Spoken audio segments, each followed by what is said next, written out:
So sa halip na ihawin, prinito na lang.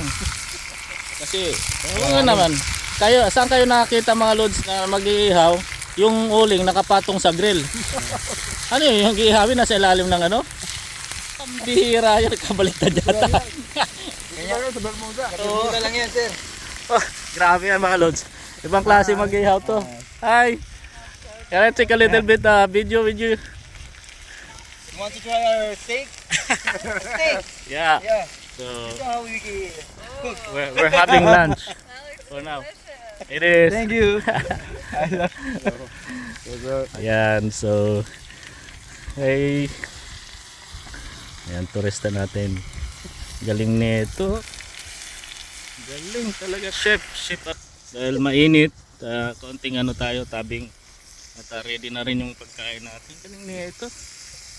Ito talaga magaling mag-ihaw to. Silipin natin mga lods kasi ang ihawan ibang klase to. Dapat nandito yung iihawin, no? Yung uling is nasa baba. Ang nangyari nasa taas yung uling. Galing, no? Kakaiba to.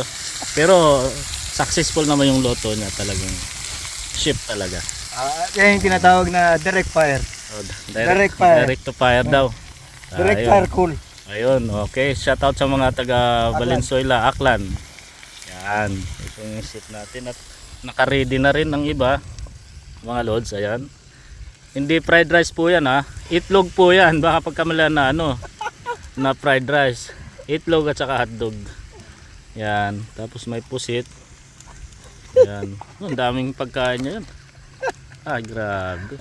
Sarap. Lagyan muna natin doon, sir. Boom sarap, sige. Boom sarap talaga. Ayun, kunat na ito. Ayun, lods. Ayun. Galing. Galing mag